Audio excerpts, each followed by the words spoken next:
formed. And all the time on nightly news, they code flipping in your face, behind your back, talking to each other about what's taking place on the land, but they ain't using terms and symbols that you understand. They're talking over your head like grown folks talk over babies. So we don't need reparations. We need our stuff back. That's what we need. Because once they give us our stuff back, they won't be able to find anywhere to get a reparation from. Right, damn right. So you got these people running around fighting for reparations. I don't want reparations. I want my birthright. Right. Because your reparations is a drop in the bucket to my birthright. Yeah, the bowl of soup analogy. The bowl of soup versus your birthright. They want to get. They can't give us no cash. What we gonna do with paper money anyway? They can't give you. They gonna pay you paper and paper money. We watching the banking system collapse in real time, and we don't even know we watching it. Go ahead, Roy. Go ahead. Go in on it. Look, they didn't put the bill in to dissolve the Federal Reserve. That's already been proposed at this fake Congress stage show they got going on. They didn't already, the World Economic Fund, who was the ally to the federal bank, the Klaus Schwab, stepped down. Right? So all of the decision makers behind the scenes got to step down. All this stuff is over with. The stage show comes to an end.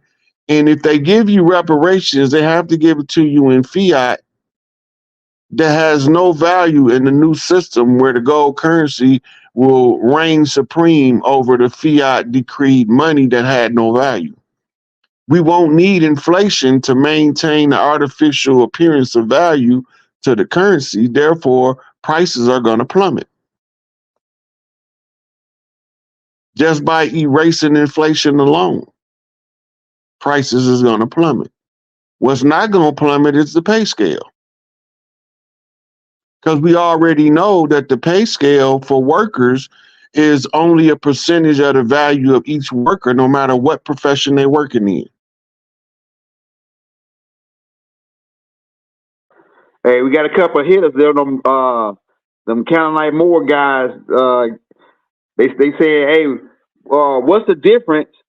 Is it a difference between birthright and nationality, or is it the same thing? Or indigenous and sovereignty? What's the difference between these things? Because people saying, "Oh yeah, I got to nationalize," and they're not knowing that they putting themselves into a system, a certain type of paradigm, still by associating themselves with a corporation. Go ahead. Right. A national is a legal fiction. All nations of the earth is governed by uniform commercial code, right? Every nation is a business. Nationality is the right to do business in the name of the nation that you from, or the corporation that you represent. Your sovereign right supersedes national identity anywhere in the known universe. Your sovereign right is the superior right that comes with your birthright.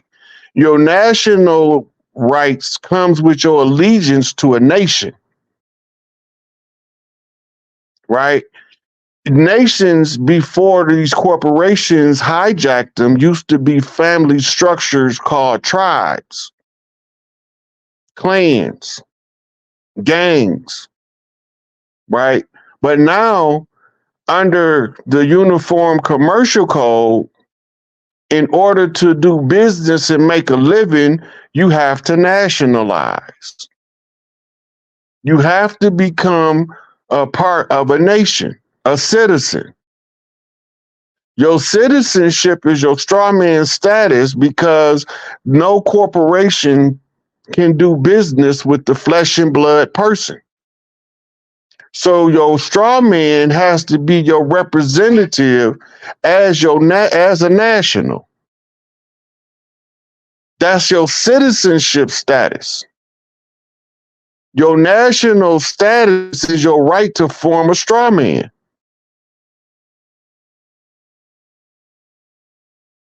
Yep. So the Saudis dropping the petrodollar, the U.S. says the petrodollar was the final death blow to the Federal Reserve System, because when they was forcing everybody to trade in U.S. currency for the Saudi oil, then it gave an artificial value to the dollar, using leveraging gold oil sales as currency adjustment rates.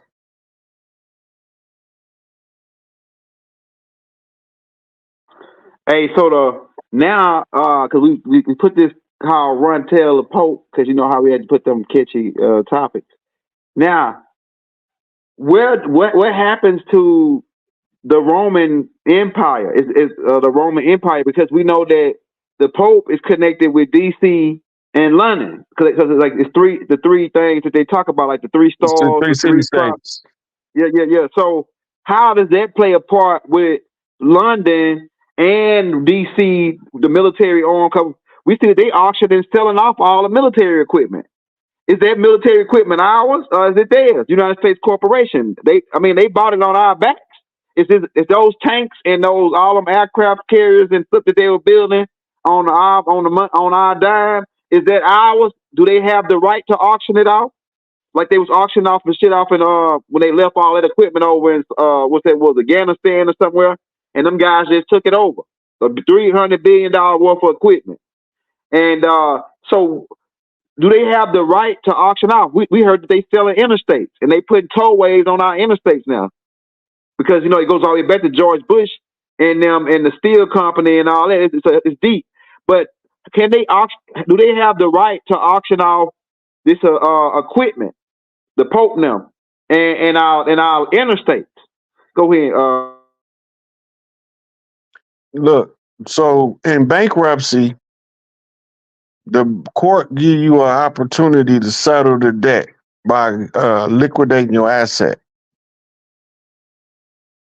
This is what you see them attempting to do. They didn't have any right over here in the first place. This is where the problem comes in. We didn't ask them to come over here. They came intrusively. They were not invited. They set up shop on the land after we told them not to. Right? And they used the bullet to do it. Right? So while they was using force to expand their empire across the land, we didn't just lay down and take it. Contrary to popular opinion, we ain't never stopped fighting. It's just that war evolves. This is the part most people are oblivious to. War evolves based on the output of the bloody war. It's going to have to go into a ceasefire. So now the war is in the phase where it went from the soldiers on the battlefield fighting to the medicine men and sorcerers fighting. Facts. Right? So it went from the physical war to spiritual warfare. They was kicking our ass in physical war, but we was kicking theirs too. Right? When both sides begin to be depleted, both sides calling for a ceasefire at the same time. They gave everything back in the Indigenous Rights Act. That's where it's written that they gave it back. They got a United States Indigenous Rights Act and they have a United Nations Indigenous Rights Act. Don't care which one of them you read, they said we had a right to the wealth of the land. They didn't say that we suggest the right. They didn't say we think it might happen. They gave it back and put it on paper. I just got to tell you where to find it so that you could see that I know what I'm talking about. The trick was we had to use our oral tradition. which is also written in there.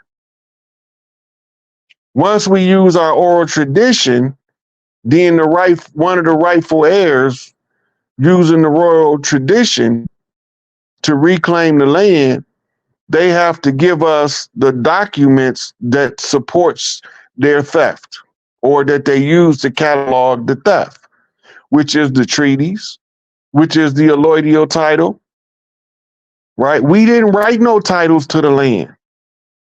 That's all European nobility record keeping process. So, and if we winning, they're going to send one of them families to give us the alloidial title. Well, we won when they gave us the alloidial title. Right. Right. They gave it to Empress Rarebird. She didn't know me and I didn't know her, but I was just consistently following the oral tradition. And they have to give the tribal mother with a particular blood right the paperwork. The paperwork is to trap us. When they surrender it, that's surrendering their traps. It's giving us the keys to the trap. The local communities are going to have to institute programs to bring them into the community so that they don't have to be indulging in criminal behavior. But some of them gonna get murdered. I'm gonna tell you that now. Some of them just gonna die because we not finna let nobody sit in prison for 50 years. If he did something to get 350 years in prison and he not functional in the street, he gonna get done away with. Some of them people in prison are not functional in the street without causing problems for the rest of the people. But for the rest of them, the majority of them, about 95% of them, are going to have community programs to welcome them back, to bring them back into the community. Hey, we got about 13 minutes. We'll take about 2 or 3 more questions, man. We've been on, well, we're going to run an hour and a half. We're going to come back, though. We're getting it back cracking now. We're getting back rolling on these lives, y'all. Hey, everybody hit that like button, hit that subscribe button. You know, the brother Rod don't do it for money, but if you want to show him some love on the Cash App, it's SikApe, SikApe, SikApe. We got it right there in the chat if you want to show him some love. We got about 1,300 people on. We think we might have had about 4,000 people on tonight. Everybody send them $1. Send them something, man. Show them some love, man. You know, hit that like button, hit that subscribe button too, y'all. We'll take a couple more questions before we get out of here. Like I said, we got about 12 minutes. Anybody got any? Let's see, we got some exclusives. It says they are extorting us out of our own money on our own land. Remember the scene and leave the world behind. Yeah. Why do you think that scene? Why do you think that scene was in the movie? Go ahead. Think about it. Go to the title of the movie, Leave the World Behind. I haven't watched the movie, but he mentioned that it's a scene in Leave the World Behind about them extorting us out of our own money. First of all, it got to be your money in order for you to be extorted. They can't extort you out of something you don't got, which makes this a form of racketeering, which is a RICO violation. And the corporation is not immune from prosecution if he's being pursued by a sovereign, but a national can't sue him.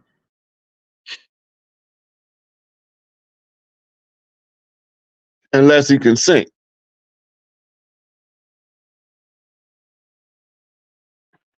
Now, during what do you think about the immigrants? Them bringing all the immigrants into America. Now that that's part of the stage show. Look, this is the most coveted land on earth with the most coveted bloodlines.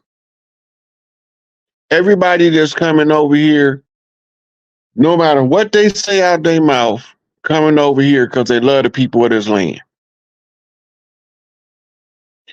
You looking at these immigrants, they got the terrorists watch program and all this stuff trying to put fear in us. When we all rich, who gonna work? When we all get our rightful inheritance from the land and everybody rich, who's gonna work at McDonald's? Who gonna go to who gonna work at the auto factories? And to take slavery out of it, you properly compensate the people for their labor, and then it won't be so miserable. Right? You got some people that's gonna get rich that work certain jobs, they're not gonna leave their jobs till it's time to retire. Because their work family is the family that they love the most. So they rather go to work and drink coffee with Susie and Bobby every morning than stay at home and drink coffee with Uncle Bobby and Aunt Susie. Right? So they have a work family and then they got a home family. And there's more people that get along better with their work family than get along with their birth family. But then those used to be family businesses a long time ago. The hard way.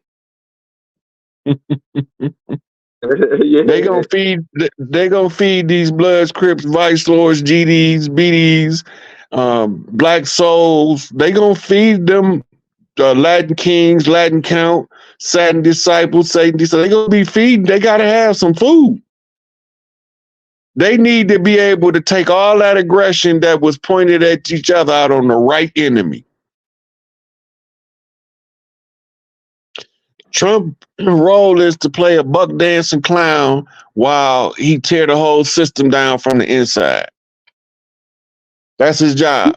He was picked by the hip hop community in New York. Man, Trump being on like people don't know Trump being on these dudes before he even became president. He was after the mob on stealing the Native American land. He been after these guys, man. I'm telling you, bro. Like people don't like Trump because you know why? They think that the media, they believe everything the media say about Trump, like about how he a racist. Now we know his background, but it's like the people that's really promoting it is the people that's been against us the whole time. The people that's promoting Trump, that he's a bad guy, this and that.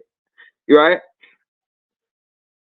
And I'm gonna tell you, left wing white folks, man. The whole time Obama was in office, they was making fun of him the whole time. They was being, and then come to find out he was with them too. He was with the with the guys that was the deep state guys that's in on the whole nine.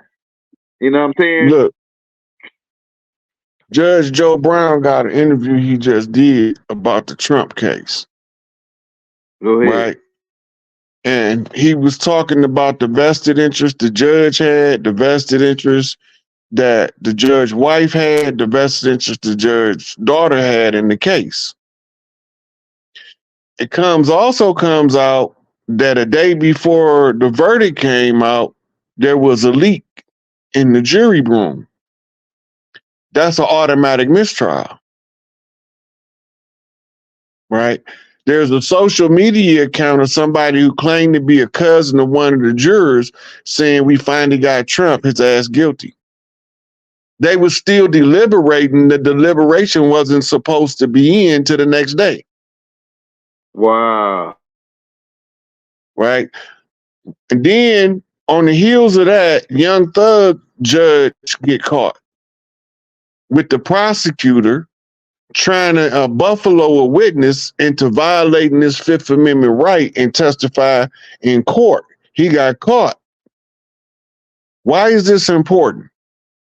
Right? If you're going to prove that they are fraud, you have to drag their fraud out in the open so that the people stop guessing. You don't have to listen to me no more tell you that the whole court system is a fraud. They've been doing this fraudulent BS the whole time. Right? So all you got to do is watch now.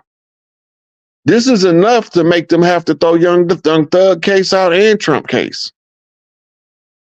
See, it's in court, it's a reversible error if a prosecutor make a mistake. It's a reversible error if the defense make a mistake. But for judicial impropriety, there's only one remedy in law: dismissal.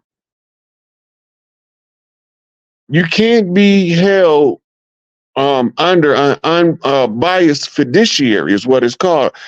Every fiduciary is supposed to be an unbiased agent in the court, which I don't understand how that's possible when he a bar member, the prosecutor a bar member, and the defense attorney a bar member. So the overriding priority of the court is to uphold the integrity of the bar. It's even in they bar license documents. That's right. They rules and regulations for being a member of the bar. Rule number 1, uphold the integrity of the bar at all times. So if the integrity of the bar